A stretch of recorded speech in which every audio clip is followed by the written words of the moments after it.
There's a graveyard in southern Virginia where the headstones tell lies. One grave in particular, marked with the name Margaret Wycliff, died 1873, holds a woman who was buried 3 times. Not because of error, not because of flood or fire, but because her sons put her there while she was still breathing.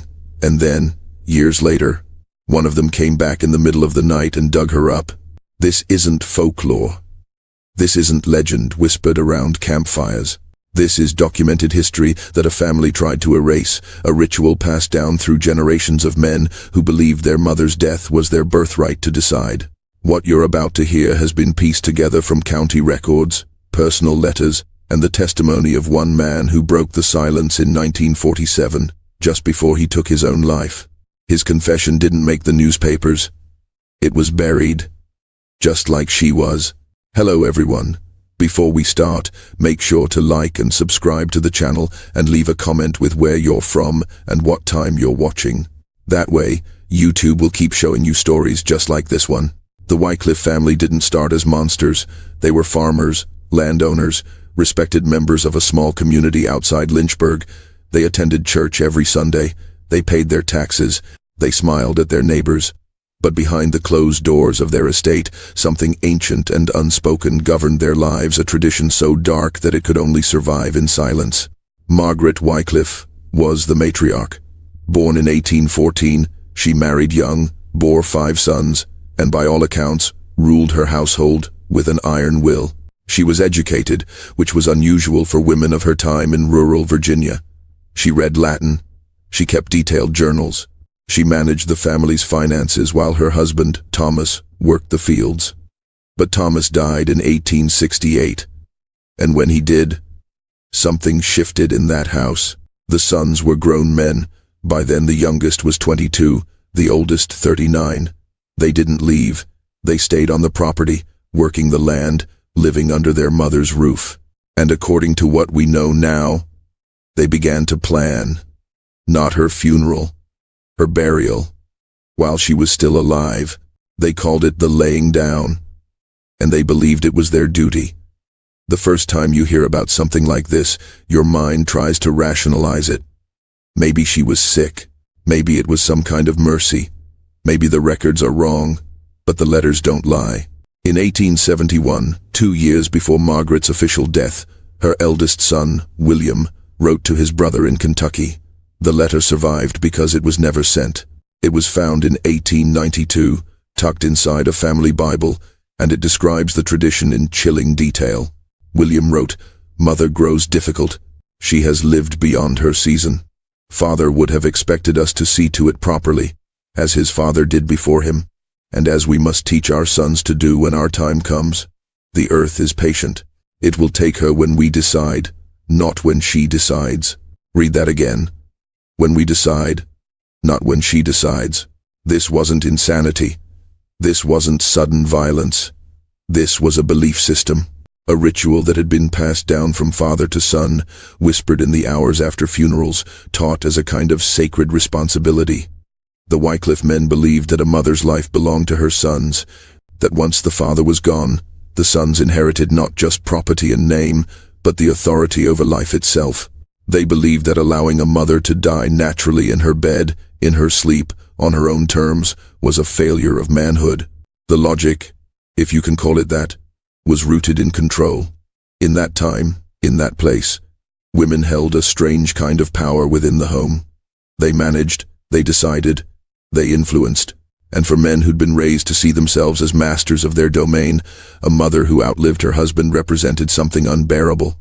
She was a reminder that they were still, in some ways, boys, still under her authority, still waiting for permission to truly inherit the family. So they took it. They decided when she would stop being a mother and start being a memory. And they did it with ceremony. According to fragments of another letter, found decades later in a trunk sold at auction, the process was deliberate. They would wait until she was weakened by illness, by age, by something they could later call natural. They would gather in the evening, all the sons together. They would carry her, not drag her, to a prepared grave on the family property. They would lay her down gently, as though putting her to bed, and then they would cover her with earth, slowly, speaking prayers, calling it love. Margaret knew. In her own journals, entries from 1870 to 1873 grow increasingly frantic. She writes about her sons watching her, about the way they measure her strength, about finding fresh-turned dirt near the oak tree behind the house. In one entry, dated March of 1872, she writes, "They are waiting for me to weaken. I see it in their eyes at supper. I will not give them the satisfaction. I will not lie down." But she did, because in the end, she had no choice. On the night of November 9th, 1873, Margaret Wycliff was buried alive by her 5 sons. The moon was nearly full. The ground was soft from recent rain. And according to the only account we have, a confession written 74 years later, she was conscious when they carried her out. Her youngest son, Daniel, was the one who eventually broke the silence. In 1947, at the age of 76, dying of cancer in a VA hospital in Richmond, he wrote a letter to a priest. The priest kept it, never showed it to authorities, never made it public. But after the priest died in 1963, his belongings were donated to a historical society, and that's where the letter was found. It sat in a filing cabinet for another 30 years before a researcher noticed it. By then, everyone involved was long dead. Daniel wrote, "She asked us not to. She begged. But William said begging was proof she had lost her dignity, and that made it our duty to restore it. We carried her on a quilt, the one she made when she married our father. She wasn't struggling. I think she knew it would only make it worse. Her eyes were open the whole time. She looked at each of us. I was the last one she looked at. I still see it. They had dug the grave 3 days earlier. 6 feet deep, just like a real grave. They lined the bottom with straw, as though that would make a difference, as though comfort mattered when you're suffocating in dirt. William went first, lowering himself into the grave to arrange her properly. He positioned her hands across her chest. He closed her eyes, even though she opened them again. He whispered something no one else could hear. Then they filled it in, shovel by shovel. According to Daniel, it took nearly an hour. They didn't rush. They took turns. Each son poured dirt until his arms were tired, then passed the shovel to the next. They sang a hymn, "Abide with Me," the same hymn they'd sung at their father's funeral 5 years earlier. Margaret didn't scream. Daniel says she didn't make a sound. Maybe she couldn't. Maybe her lungs were already failing. Maybe she understood that screaming would only prolong it, would only give them more time to second-guess themselves, and she wanted it over. We'll never know. What we do know is that by the time the grave was full, by the time they patted the dirt smooth and planted a wooden cross at the head, she had been underground for over an hour. They went back inside. They washed their hands. They sat down to a cold supper that Margaret had prepared that morning. None of them spoke. William wrote in the family ledger, "Mother passed peacefully in her sleep. November 9th, 1873. She will be remembered with honor." 2 days later, they reported her death to the county clerk. Natural causes. Old age. She was 59. The town came to the funeral. Neighbors brought food. The pastor gave a sermon about a woman's devotion to her family. They lowered an empty coffin into a plot at the town cemetery, the one with the headstone that still stands today, and everyone went home believing Margaret Wycliff had died with dignity, surrounded by her loving sons. But 30 miles away, on the family property, the real grave settled, and beneath 6 feet of Virginia soil, Margaret Wycliff had been dead for 3 days. For 22 years, Margaret stayed in the ground. The farm continued. The sons married, had children of their own, and the house that had once belonged to their mother became theirs in full. They divided the land. They built new fences. They planted crops where she used to walk. Life moved forward the way it does when terrible things get buried under routine. But something was wrong, and everyone in that family could feel it. Daniel's letter describes the years after 1873 as the rotting time. He said the house felt different, colder. He said his brothers stopped speaking to each other unless they had to. Meals were silent. Holidays felt like funerals. William, the eldest, the one who had organized everything, became obsessed with the family ledger. He would sit at the desk for hours, writing and rewriting their mother's death entry, as though the words could be perfected, as though the right phrasing would make it true. Their wives knew something. They had to. Women always know. But they didn't ask questions. In that time, in that world, you didn't question your husband's family. You didn't pry into what happened before you arrived. But Daniel said his wife would sometimes wake in the middle of the night, staring at him, and ask why he looked so afraid. He never told her. None of them did. The children grew up in that house. Margaret's grandchildren. They played in the yard where she was buried, though they didn't know it. The grave had no marker, just a patch of ground beneath an oak tree that the sons avoided. They never worked that part of the land, never planted there, never let the children build forts or dig in the dirt near it. When asked why, they said the soil was bad, cursed, some of them said. And in a way, it was. By 1895, 3 of the brothers were dead, not from old age. William drowned in a river he'd crossed 1,000 times. The second son, Thomas Jr., died in a farming accident that neighbors said didn't make sense. A man with 40 years of experience crushed under a wagon that shouldn't have moved. The third, Robert, simply disappeared. Left one morning to check the fence line and never came back. They found his hat 2 miles away, near a ravine. No body. No explanation. That left Daniel and the middle brother, Edward, and by then, the silence between them had turned into something heavier. Guilt has weight. It presses down. It makes men into ghosts long before they die. Edward became a drunk, not the kind who gets loud and violent, the kind who gets quiet and hollow. He would sit on the porch at night with a bottle and stare toward the oak tree. Daniel asked him once what he was looking at. Edward said, "I'm waiting to see if she comes up." She didn't. But in the summer of 1896, something else happened. A drought hit the region, the worst in decades. The crops failed, the well ran dry, and the ground around the oak tree began to crack. Deep fissures opened in the soil, and one of them ran directly over where Margaret had been buried 23 years earlier. Daniel said he noticed it first. A split in the earth, maybe 6 inches wide, running lengthwise over the grave, and from that crack, even in the heat, even with no rain, the ground stayed damp, dark, like something underneath was seeping up. Edward saw it too. He stopped drinking, stopped talking, just stared at that crack for hours. And then one night in August, he walked out to the oak tree with a shovel. Daniel watched from the window. He didn't stop him. He said later he couldn't move, couldn't call out. He just watched as his brother began to dig. Edward dug for 3 hours, alone, in the dark, and when the sun came up, he was gone. The shovel was still there, standing upright in a half-excavated grave, but Edward was never seen again. Daniel was the last one left, the last son, the last man who knew what they had done. And for months after Edward disappeared, he tried to pretend everything was normal. He worked the farm, he ate dinner with his wife and children, he went to church, but every night he would stand at the window and look at that oak tree, at the half-dug grave his brother had started and never finished, at the shovel still standing in the dirt like a marker. He said in his letter that he began to dream about her. Not nightmares exactly, just dreams where she was sitting at the kitchen table, the way she used to, not speaking, not angry, just looking at him, waiting. And every time he woke up, he knew what she was waiting for.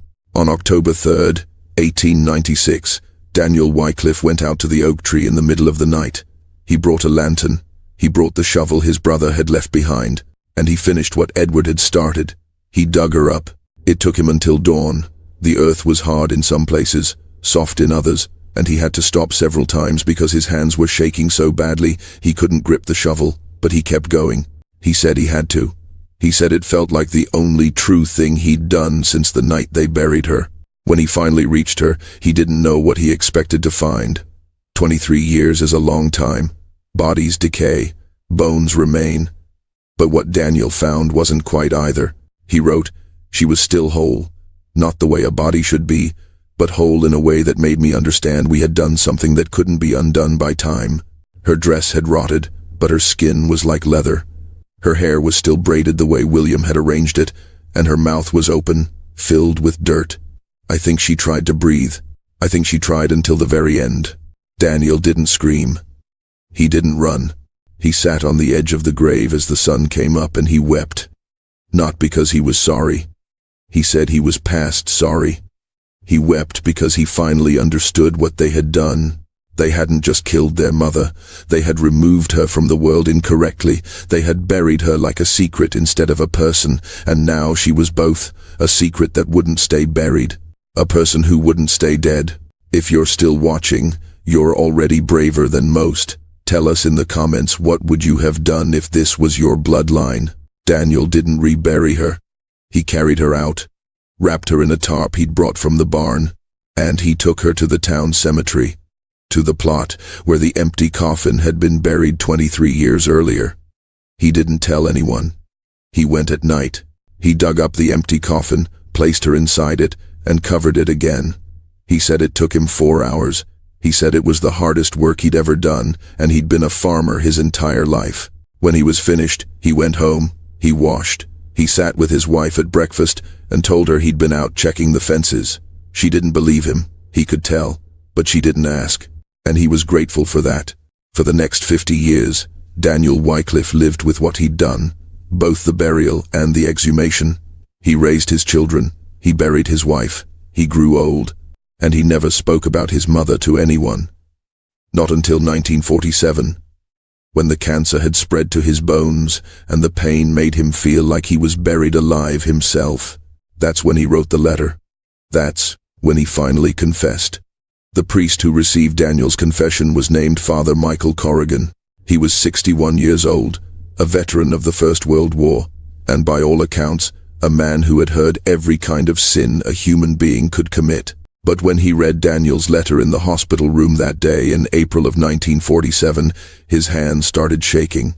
He asked Daniel if it was true, if every word of it was real. Daniel looked at him and said, "I wish to God it wasn't." Father Corrigan asked Daniel if he wanted to go to the authorities, if he wanted to make it public, if he wanted, in some way, to give Margaret a voice she never had. Daniel said no. He said his children didn't know. His grandchildren didn't know. He said the truth would destroy them for something they had no part in. He said some secrets are meant to stay buried, even if the people in them shouldn't have been. The priest struggled with that. He kept the letter. He wrote in his own journal about the weight of knowing something the world should know but couldn't bear to hear. He prayed on it. He asked other clergy, hypothetically, what they would do with a confession of a decades-old murder that could never be prosecuted. Most of them said the same thing Daniel had said: let it stay buried. Let the dead rest. Let the living go on living. But Father Corrigan couldn't let it rest. Not completely. In 1952, 5 years after Daniel died, the priest went to the Wycliff property. It had been sold by then. The family was scattered. Daniel's children had moved north to Baltimore and Philadelphia, looking for work in the cities. The farm had been divided and sold to 3 different families. No one who lived there knew what had happened beneath the oak tree. Father Corrigan found the tree. It was still standing. Enormous. Old enough that it had probably been there when Margaret was a girl. He stood there for a long time. He said a prayer, and then he carved something into the bark with a pocket knife. Just 3 letters. M-A-W. Margaret Ann Wycliff. It wasn't a headstone. It wasn't justice. But it was acknowledgement. It was proof that someone, somewhere, remembered her as more than a story. That carving stayed there for decades. Photographs from the 1970s show it, weathered but still visible. But in 1989, the oak tree was struck by lightning during a summer storm. It split down the middle and had to be cut down. The family that owned the land said the tree was rotted from the inside, hollow, like something had been eating away at it for years. When they removed the stump, they found something. Fragments of fabric, pieces of wood that looked like they'd been part of a coffin or a crate, and bones. Small bones. Animal, they thought at first. But when they brought in someone from the county to look, the person said they weren't sure. They could have been human, child-sized. The fragments were sent to a lab, but the results were inconclusive, degraded, too old to identify with the technology available at the time. The family that found them didn't want trouble. They didn't want their property tied to some old mystery, so they had everything reburied. Deeper this time, they poured a concrete slab over the area and built a shed on top of it. And that's where it still is today. A storage shed in rural Virginia, sitting on top of bones that may or may not belong to someone the Wycliff sons wanted erased. Father Corrigan died in 1963. His journals and letters were donated to the diocese, and eventually, some of them made their way to a historical society.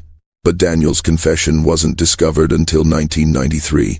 A researcher studying rural Virginia families in the 19th century found it in a box marked Miscellaneous Correspondence. She read it. She tried to verify it. She found the town records showing Margaret's death in 1873. She found the cemetery plot. She found references to the Wycliff sons in census records and land deeds. But she couldn't find Margaret's real grave, because by then, it was under concrete, and no one was willing to dig it up based on a letter from a dying man written almost 50 years after the fact. So, what are we left with? A letter that might be a confession, or might be the rambling guilt of a dying man. A grave in a town cemetery that may or may not contain the woman whose name is on the stone. A property in southern Virginia where something terrible either happened or was imagined so vividly it became real in the telling. And a family name that still exists, carried by people who have no idea what their ancestors may have done on a November night in 1873. The researcher who found Daniel's letter tried to take it further. She contacted descendants of the Wycliff family. Most of them had never heard the story. A few had heard whispers, rumors that the family had a dark history, that the sons had done something to their mother, but nothing specific, nothing they could point to. One descendant, a woman in her 70s living in North Carolina, said her grandmother used to say, "We don't talk about the oak tree." When pressed, the grandmother would only say, "Some things are meant to stay in the ground." In 1998, a documentary filmmaker tried to get permission to excavate the property where the oak tree had stood. The current owners refused. They said they didn't want their land disturbed. They didn't want news crews and investigators and people digging up the past literally. The county backed them, without hard evidence of a crime, without proof that someone was actually buried there improperly. There was no legal basis to force an excavation. So the concrete stayed, the shed stayed, and whatever is underneath stayed buried. But here's what we do know. Margaret Wycliff was a real person. She was born in 1814. She married Thomas Wycliff in 1833. She had 5 sons. Her husband died in 1868, and in 1873 she was declared dead of natural causes and a funeral was held in her honor. All of that is documented. All of that is real. We also know that Daniel Wycliff wrote a letter in 1947 describing how he and his brothers buried their mother alive. We know that letter exists. We know a priest kept it. We know it was found.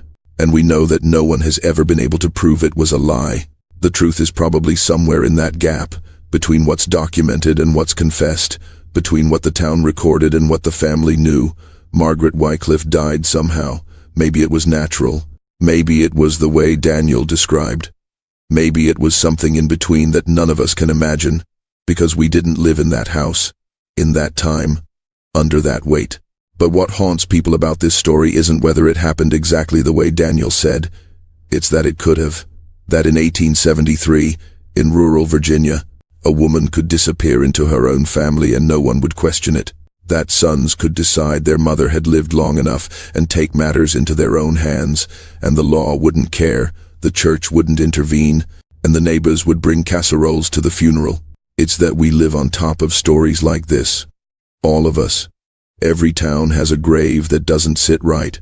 Every family has a silence that gets passed down. Every old house has a room no one talks about. And most of the time, we never find out why. We just feel it. That cold spot. That heaviness. That sense that something happened here once, and it's still happening. In the way we avoid certain conversations or the way we bury things we don't want to name. Margaret Wycliff, whoever she really was, whatever really happened to her, is still under there somewhere. Maybe in the town cemetery, maybe under a shed in the Virginia countryside, maybe nowhere, if Daniel made it all up. But the story is here. The letter is real. The fear in it is real. And the fact that no one wanted to dig any deeper tells you everything you need to know about what we're willing to ignore when the truth is too ugly to look at. So the next time you pass a graveyard and see a stone from the 1800s, ask yourself, who decided that person was dead? Who decided it was time, and who stayed quiet about it? Because if this story teaches us anything, it's that the ground keeps secrets better than people ever could. And sometimes, the only difference between a burial and a murder is who's holding the shovel. If this story stayed with you, leave a comment. Tell us where you're from. Tell us what you think really happened. And if you know a story like this from your own family, your own town, maybe it's time someone finally told it. Subscribe if you want more hidden history. More stories the past tried to bury, because there are thousands of them. And they're all still down there, waiting.